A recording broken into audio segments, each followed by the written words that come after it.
નમસ્તે વિદ્યાર્થી મિત્રો। આજે આપણે જે ચોથું ચેપ્ટર ચાલે છે ભારતમાં રાષ્ટ્રીય ચળવળો, બરાબર। તો એમાં આપણે ગયા લેક્ચરની અંદર ઘણી બધી રાષ્ટ્રીય તેમજ આંતરરાષ્ટ્રીય એટલે કે વિદેશમાં ચાલતી ચળવળો વિશે પણ માહિતી મેળવી હતી। પછી જહાલવાદીઓ, મવાડવાદીઓ, આ બધા વિશે આપણે માહિતી મેળવી હતી। આજે આપણે જોવાની છે ખિલાફત ચળવળ। પ્રથમ વિશ્વયુદ્ધ દરમિયાન તુર્કી છે જર્મનીના પક્ષે જોડાયું હતું। આપણે આગળનું જે ચેપ્ટર ભણી ગયા એની અંદર આપણે જોયું હતું કે જ્યારે પ્રથમ વિશ્વયુદ્ધ થયું ત્યારે ઘણા બધા દેશોએ એની અંદર ભાગ લીધો હતો અને એ પ્રથમ વિશ્વયુદ્ધ થવા પાછળનું કારણ છે કે લગભગ મોટાભાગના દેશ છે એ ગુલામીની જંજીરમાં જકડાયેલા હતા અને એમનું જે આર્થિક, સામાજિક, રાજકીય, ધાર્મિક જે શોષણ થતું હતું એમાંથી છુટકારો મેળવવા માટે, બરાબર। તો અહીંયા તુર્કી છે જર્મનીના પક્ષે જોડાય છે અને ઇંગ્લેન્ડના વિજય પછી તેની સાથે જે સંધિ કરવામાં આવી હતી તેની શરતો છે અત્યંત કડક અને અન્યાયી હતી, બરાબર। આપણને ખ્યાલ છે કે પ્રથમ વિશ્વયુદ્ધમાં જર્મનીની હાર થઈ અને પરિણામે જર્મની છે પોતે હાર સ્વીકાર કરે છે, શરણાગતિ સ્વીકારે છે। પરંતુ એ જે શરણાગતિ સ્વીકારી તો જર્મની એવું ઈચ્છતું, જર્મનીની એવી ઈચ્છા હતી અને એમણે એ સ્વીકાર્યું હતું કે હું બિનશરતી શરણાગતિ સ્વીકારું છું, એટલે શરણાગતિ સ્વીકારીએ છીએ ખરા પણ અમારી સામે કોઈ શરત નહીં। એટલે કે શરણાગતિ, આ જે બિનશરતી શરણાગતિ હતી એના માટે જે વિજેતા રાષ્ટ્ર છે એ બધા હા પાડે છે, પરંતુ જેવું પ્રથમ વિશ્વયુદ્ધ પૂરું થાય છે, કારણ કે શરણાગતિ સ્વીકારે એટલે પ્રથમ વિશ્વયુદ્ધનો અંત આવે છે અને પ્રથમ વિશ્વયુદ્ધનો અંત પૂરો થાય છે ત્યાર પછીથી વિશ્વના તમામ રાષ્ટ્રને એવું લાગે છે કે દેશની અંદર, દરેક દેશની અંદર વિશ્વવ્યાપી શાંતિની જરૂર છે, કારણ કે પ્રથમ વિશ્વયુદ્ધમાં ઘણી બધી ખુવારી વેઠવી પડી હતી।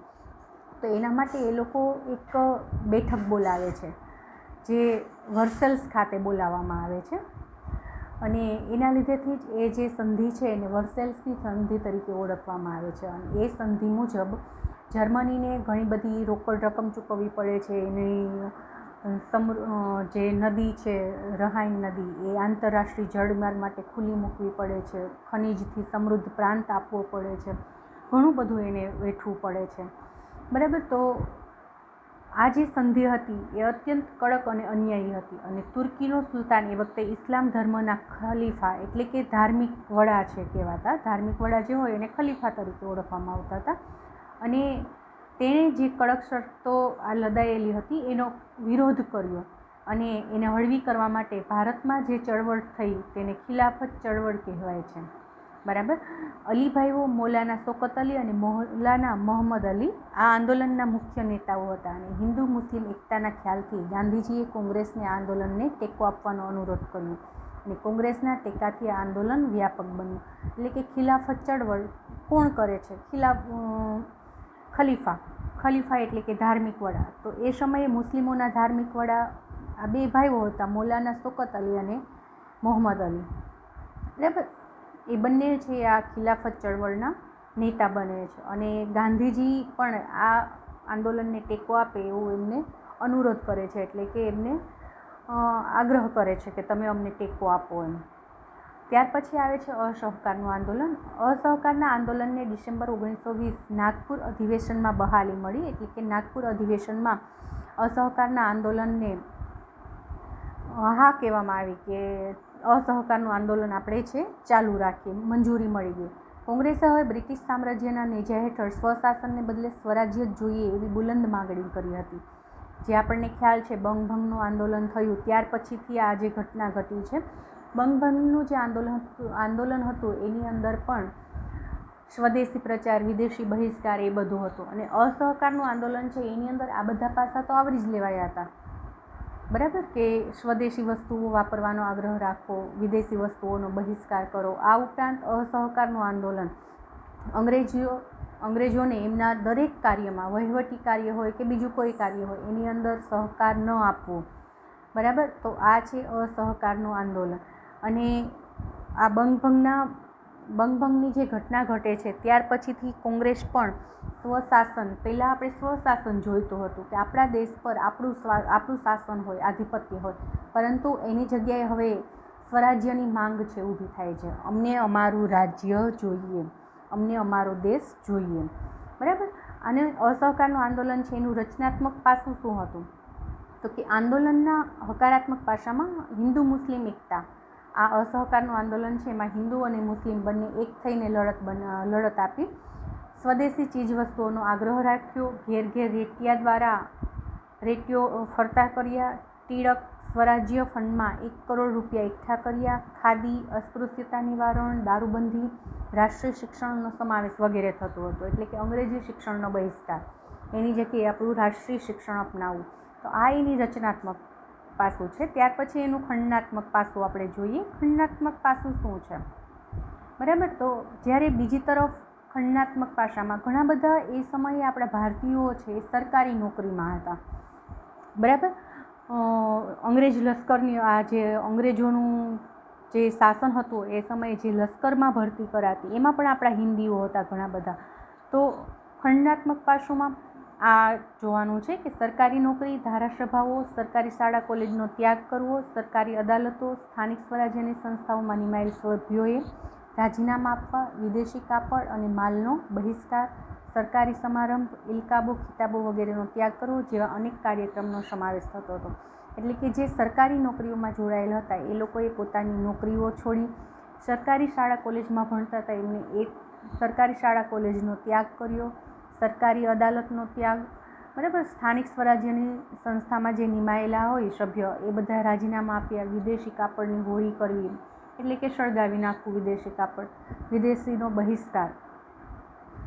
અને જે ગવર્મેન્ટ તરફથી જે ઇલકાબો, ખિતાબો અપાતા, જેમાં અત્યારે આપણે નોબલ પ્રાઇઝ અપાય છે, બરાબર, પછી સુવર્ણચંદ્રકો અપાતા હોય છે, પછી ભારત રત્ન એવોર્ડ અપાતા હોય છે. તો આવા ઘણા બધા છે એવોર્ડ અપાતા હોય છે, જે ઇલકાબો અથવા તો ખિતાબો કહેવાય છે. એ વગેરેનો ત્યાગ કર્યો. જેને મળ્યા હતા એમને પણ પાછા જમા કરાવી દીધા. આવા અનેક કાર્યક્રમનો એમાં સમાવેશ થતો હતો. પછી આવે છે અસહકારના આંદોલનના કાર્યક્રમો. કયા કયા કાર્યક્રમ થયા? આંદોલનની શરૂઆતમાં મહાત્મા ગાંધીએ પોતાની કેસરે હિન્દ અને રવિન્દ્રનાથ ઠાકુરે નાઇટહુડ સન્માન વગેરેનો ત્યાગ કર્યો. અને દેશના અન્ય નેતાઓએ પણ પોતાની ઉપાધિ અને પદવીઓનો ત્યાગ કર્યો. એટલે એમની પાસે જે ડિગ્રી સર્ટિફિકેટ હતા, બીજી જે એમને ઉપાધિ આપવામાં આવી હતી, સારું કામ કરતા હોય તો એના બદલે એને પ્રોત્સાહિત કરવા માટે આપેલી હોય ઉપાધિ, તો એ બધાનો ત્યાગ કરે છે. વિદ્યાર્થીઓએ અંગ્રેજી શાળા છોડી દીધી અને હિન્દી શાળાની અંદર જોડાયા. એટલે કે રાષ્ટ્રીય શિક્ષણ અપનાવ્યું. ઠેર ઠેર વિદેશી કાપડની હોળી પ્રગટાવી. ડ્યુક ઓફ કેનાટ ભારત આવ્યા ત્યારે એમનો બહિષ્કાર કરાયો. પ્રિન્સ ઓફ વેલ્સના સન્માનનો પણ બહિષ્કાર કરાયો. આવા પગલાંએ દેશભરમાં સારી એવી રાષ્ટ્રીય ઉત્તેજના પ્રગટાવી. એટલે કે હવે બધાએ નક્કી જ કરી લીધું હતું કે કાગડા કૂતરાને મોતે મરીશું પણ સ્વરાજ્ય લીધા વગર રહીશું નહીં. જરૂર પડશે તો આપણો પ્રાણ આપી દઈશું અને જરૂર પડશે તો બીજાનો પ્રાણ લઈ પણ લેશું, પણ સ્વરાજ્ય તો જોઈશે ને જોઈશે જ. બરાબર. તો આ દરેક અંગ્રેજોનું કંઈ પણ કાર્ય હોય, કોઈ પણ સમારોહ હોય તો એ બધાનો ત્યાગ કરવામાં આવ્યો. એ પણ એક પ્રકારનો અસહકાર જ હતો. બરાબર. અને સ્વદેશીનો જોરશોરથી પ્રચાર કરવા લાગ્યા કે સ્વદેશી જ અપનાવો. બરાબર. અને સ્વદેશી વસ્તુઓ છે એ જ વાપરવાનો આગ્રહ કરવાનો. ઇંગ્લેન્ડથી આયાત થતા જે કાપડ, પગરખાં, મોજશોખની વસ્તુઓ એમાં ખૂબ ઘટાડો થયો અને બ્રિટિશ પાર્લામેન્ટમાં એનો પડઘો પડે છે. અને ઇંગ્લેન્ડને થયેલા ભારે આર્થિક નુકસાનથી સરકાર ચોંકી ઉઠી, જે અત્યારે આપણે કરી રહ્યા છીએ. ચીની વસ્તુનો બહિષ્કાર, સ્વદેશી અપનાવો. ફરી પાછા આપણે આજે ભારતને આઝાદી થઈ એના 73 વર્ષની અંદર ફરી પાછા આપણે એના પર પહોંચી ગયા છીએ. વિદ્યાર્થી મિત્રો, ઇતિહાસ આપણે એટલે જ ભણીએ છીએ કે જ્યાં ભૂલ કરી હતી આપણે, વિદેશી વસ્તુઓનો આગ્રહ રાખ્યો હતો, વિદેશી વસ્તુઓ વાપરતા થયા હતા, એના લીધેથી આપણા ધંધા રોજગાર બધું પડી ભાંગ્યું હતું. જે ઇન્કમ થતી, જે રૂપિયા મળતા એ લોકોને, એ તો એમના દેશમાં લઈ જતા. એટલે કે આપણા ભારત દેશના ભોગે ઇંગ્લેન્ડ છે સમૃદ્ધ બન્યું હતું.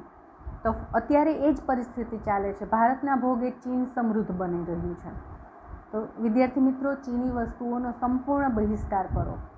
એની જગ્યાએ ભારતની બનાવટ, ભારતમાં બનેલી વસ્તુ વાપરવાનો આગ્રહ રાખો, કારણ કે એનાથી જે પ્રોફિટ મળશે એ આપણા ભારતીયોને જ મળશે, અને એમને પ્રોફિટ મળશે એટલે આપણો દેશ છે એ સમૃદ્ધ બનશે, આપણું નાણું છે બહાર જશે નહીં. બરાબર. તો આ વસ્તુ આપણે અહીંથી શીખવાની છે. પછી ટિળક ફંડમાં 1 કરોડથી વધારે રૂપિયાનું ફંડ એકત્રિત કરવામાં આવ્યું, અને આંદોલન દરમિયાન હિન્દુ મુસ્લિમ એકતા અનેક પ્રસંગોમાં પ્રગટ થયેલી જોવા મળે છે. અને હિન્દુ જમીનદારો અને મુસ્લિમ ખેડૂતો વચ્ચે થયેલા મોપલા બળવો, જેને મલબાર, ટીકાપાત્ર કહી શકાય, અને તેનો બ્રિટિશ સરકારે સખત હાથે દબાવી દીધો હતો. અને આ આંદોલનને નિષ્ફળ બનાવવા સરકારે દમન નીતિનો સહારો લીધો. જ્યાં જૂથમાં જોવા મળે ત્યાં લાઠીચાર્જ કરો, ગોળીબાર કરો, કારણ વગર ધરપકડ કરો, લાંબો સમય સુધી જેલમાં પૂરી રાખો. બરાબર. આ બધી દમનકારી નીતિ કહેવાય છે. બેફામ લાઠીમાર, આડેધડ ગોળીબાર, સામુદાયિક ધરપકડ, અમાનુષી અત્યાચાર વગેરે છે કરવામાં આવે છે. બરાબર. તો આ જે આખી ઘટનાઓ ઘટે છે, આ જે ઘટનાઓ આખી ઘટે છે એ ઘટનાઓ પછીથી ભારતની અંદર આપણે જોઈ શકીએ કે ભારત દેશના દરેક લોકો છે, એ પછી નાનું બાળક હોય કે કોઈ મોટી ઉંમરની વ્યક્તિ હોય, બધાની અંદર એક જ ઈચ્છા હતી કે અમને કોઈ પણ ભોગે સ્વરાજ્ય પાછું જોઈએ છે, અમને આઝાદી જોઈએ છે, અને એના માટે એ લોકો ગમે તે કરી છૂટવા માટે તૈયાર હતા. ત્યાર પછી છે ચોરી ચોરાનો બનાવ અને આંદોલન મોકૂફ. ઉત્તર પ્રદેશના ગોરખપુર જિલ્લામાં આવેલા ચોરી ચોરા ગામે 5 ફેબ્રુઆરી 1922 નીકળેલા સરઘસના લોકો પર પોલીસે છે ગોળીબાર કર્યો. સરઘસ છે શાંતિપૂર્વક જ નીકળ્યું હતું, છતાં છે એના પર ગોળીબાર કરે છે. અને આ જે ગોળીઓ છૂટી, બરાબર, જે ગોળીબાર થયો એમાં ઘણા લોકો છે માર્યા જાય છે. અને ક્યાં સુધી ગોળીબાર કર્યો? કે જ્યાં સુધી પોલીસની ગોળીઓ ખૂટી ન ગઈ ત્યાં સુધી. અને પછી તેઓ છે પોલીસ ચોકીમાં ભરાઈ ગયા. અને આ ઘટનાને લીધેથી ટોળું છે આખું ઉશ્કેરાઈ ગયું. જે સરઘસ હતું એ ટોળામાં ફેરવાઈ ગયું. જો બાળકો, ટોળું અને સરઘસ એ બંનેમાં ફેર છે. ટોળું છે એનો કોઈ નિશ્ચિત હેતુ નથી હોતો, ઉદ્દેશ્ય હોતો નથી. એક વ્યક્તિ કે હાલો પથ્થર મારો તો બીજો મારે, ત્રીજો મારે, એનો કોઈ નિશ્ચિત ઉદ્દેશ્ય ન હોય. જ્યારે સરઘસ નીકળે છે, જુલુસ નીકળે છે, તો એના નિશ્ચિત ઉદ્દેશ્ય હોય છે અને એ શાંતિપૂર્વક હોય છે. એટલે કે ટોળું અને સરઘસમાં ફેર છે. તો આ જે સરઘસ છે ટોળામાં ફેરવાઈ ગયું. શું કામ? કારણ કે કારણ વગર પોલીસોએ એના પર ગોળીબાર કર્યો એટલા માટેથી. અને જેમાં 21 પોલીસ મૃત્યુ પામ્યા. અને આ હિંસક બનાવના સમાચાર ગાંધીજીને જ્યારે મળે છે ત્યારે ગાંધીજી છે એવું કહે છે કે અહિંસાનું મૂલ્ય નહીં સમજનારા લોકોના હાથમાં સત્યાગ્રહનું શસ્ત્ર મૂકીને મેં હિમાલય જેવડી મોટી ભૂલ કરી છે, એમ કહી અસહકારનું આંદોલન છે પાછું ખેંચી લે છે. હકીકતમાં ભૂલ હતી અંગ્રેજોની, કારણ વગર ગોળીબાર કર્યો. અને છતાં પણ જ્યારે સામે આપણે એમને જવાબ આપ્યો તો ગાંધીજીએ આ પગલું ભર્યું અને અસહકારનું આંદોલન છે પાછું ખેંચી લે છે. બરાબર. પછી અસહકારના આંદોલનનું મહત્ત્વ અને એની અસર. આ આંદોલનને પોતાના હેતુઓ પ્રાપ્ત કરવામાં ભારે સફળતા મળી ન હતી, પરંતુ તેના નકારાત્મક અને રચનાત્મક કાર્યક્રમો દ્વારા તેમણે લોકોને તેમના અધિકારો પ્રત્યે સભાન કરાવ્યો. એટલે કે આંદોલનથી આપણને કોઈ ખાસ એવો સફળતા નથી મળી, પરંતુ દરેક લોકો, ભારતનો દરેક નાગરિક છે એ પોતાના જે હક છે એ હકથી વાકેફ થયો કે આ હક અમને હોવો જોઈએ, સ્વતંત્રતાનો હક હોવો જોઈએ, જીવન જીવવાનો હક હોવો જોઈએ, ધાર્મિક હક હોવો જોઈએ, શૈક્ષણિક હક હોવો જોઈએ.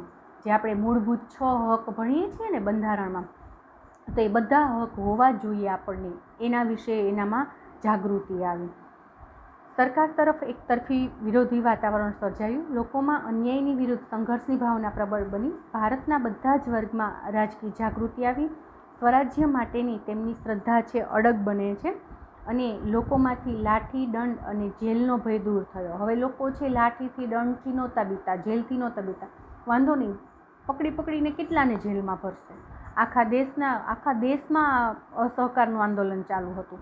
આખા દેશના લોકો પર, દેશના પ્રત્યેક નાગરિક પર આની અસર થઈ હતી આંદોલનની. તો દરેક નાગરિક, એ નાના બાળકથી લઈ અને વૃદ્ધ સુધી, યુવાનો તો હતા જ, એ બધા સ્ત્રી પુરુષ બધા છે આ આંદોલનમાં જોડાયા હતા અને બધાની અંદર એક જ વાત હતી કે અમને અમારું સ્વરાજ જોઈએ છે, અમને અમારો અધિકાર જોઈએ છે. એ લોકો હવે ડર બંધ કરી દીધો. કદાચ આપણને જેલમાં પૂરશે તો બધા લોકોને જેલમાં ક્યાં નાખશે, જેલ પણ ટૂંકી પડશે. બરાબર. યુવાનો અને સ્ત્રીઓ પણ રાષ્ટ્ર સેવામાં આગળ આવ્યા અને કોંગ્રેસ લોકોની સંસ્થા બની. દેશમાં રાષ્ટ્રીય શિક્ષણ આપતી શાળાઓ શરૂ થઈ. અંગ્રેજીના સ્થાને હિન્દી ભાષાને મહત્ત્વ અપાયું અને રાષ્ટ્રીય આંદોલન અત્યાર સુધી શહેર, નગર અને બુદ્ધિજીવી પૂરતું સીમિત હતું, જે પ્રત્યેક નાગરિક સુધી પહોંચ્યું, ગામડે ગામડે જનતા સુધી પહોંચ્યું. બરાબર. આ એની અસર છે. પછી સ્વરાજ્ય પક્ષ. લોકોમાં આવેલી રાજકીય જાગૃતિને ટકાવી રાખવાના હેતુથી અસહકારની લડત મોકૂફી બાદ ચિત્તરંજન દાસ મુનશી અને મોતીલાલ નહેરુએ સ્વરાજ્ય પક્ષની રચના કરી અને તેમનો હેતુ ધારાસભાઓમાં પ્રવેશી સરકારની અયોગ્ય નીતિઓનો વિરોધ કરવાનો હતો. અને સ્વરાજ્ય પક્ષના સ્થાપકોએ પણ ગાંધીજીના જે કાર્યક્રમ હતા, અસ્પૃશ્યતા નિવારણ, હિન્દુ મુસ્લિમ એકતા, રેટિયાને ઘૂમતા કરવા, નશાબંધી વગેરે જે રચનાત્મક કાર્યક્રમ હતા એનો સ્વીકાર કરે છે. બરાબર. પછી એ સમયે નવેમ્બર 1923માં ધારાસભાઓની ચૂંટણી યોજાય છે, જેમાં આ જે સ્વરાજ્ય પક્ષ ચિત્તરંજન દાસ મુનશી અને મોતીલાલ નહેરુએ જેની રચના કરી હતી એ સ્વરાજ્ય પક્ષ એમાં ઝુકાવ્યું, એટલે કે એમાં ભાગ લે છે અને કેન્દ્રીય ધારાસભા અને કેટલાક પ્રાંતની ધારાસભામાં આ સ્વરાજ્ય પક્ષના જે ઉમેદવાર હતા એ ચૂંટાઈને આવે છે અને એમને સ્પષ્ટ બહુમતી મળે છે. વિદ્યાર્થી મિત્રો, જેવી રીતે અત્યારે ભાજપ, કોંગ્રેસ, અપક્ષ આવા ઘણા બધા પક્ષ છે ને, તો એવી જ રીતે એ સમયે સ્વરાજ્ય પક્ષ હતો. બરાબર. બંગાળ પ્રાંતમાં જોકે બહુમતી નહોતી મળી, છતાં એક મોટા અને મજબૂત પક્ષ તરીકે સ્વરાજ્ય પક્ષને સ્થાન મળ્યું હતું અને કેન્દ્રીય ધારાસભામાં પક્ષના નેતા તરીકે મોતીલાલ નહેરુ અને બંગાળ પ્રાંતમાં નેતા તરીકે ચિત્તરંજન દાસની નિમણૂક થઈ. સ્વરાજ્ય પક્ષે સરકારી અંદાજપત્ર અને ખરડાઓને નામંજૂર કરી સરકારી અન્યાયી નીતિ રીતિનો વિરોધ કર્યો. અંદાજપત્ર અને ખરડા આપણને ખબર છે કે જે કાયદો બનાવવાનો હોય એનું લેખિત નિયમનું સ્વરૂપ. બરાબર. તો જ્યાં સુધી એના પર રાષ્ટ્રપતિ સહી નથી કરતા ત્યાં સુધી એ ખરડો કાયદો નથી બનતો. બરાબર.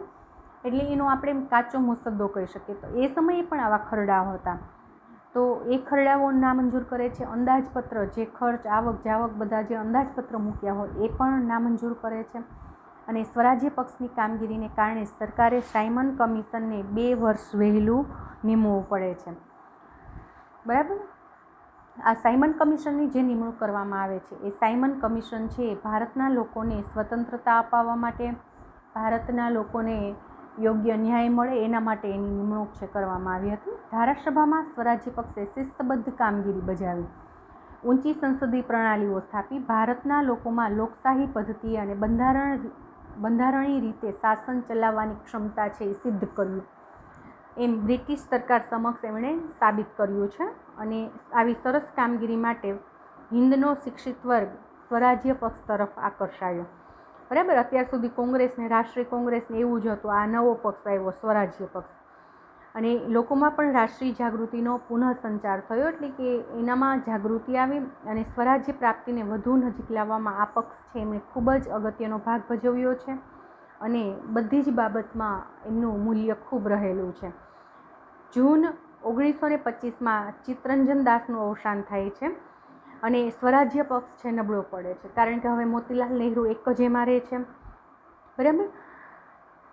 કેટલાક સભ્યો સરકારને સહયોગ આપતા તો કેટલાકે નેશનલ પાર્ટી નામનો નવો પક્ષ સ્થાપ્યો અને સ્વરાજ્ય પક્ષની પ્રતિષ્ઠા ઓસરી ગઈ. હવે નવો પક્ષ આવે છે, નેશનલ પાર્ટી.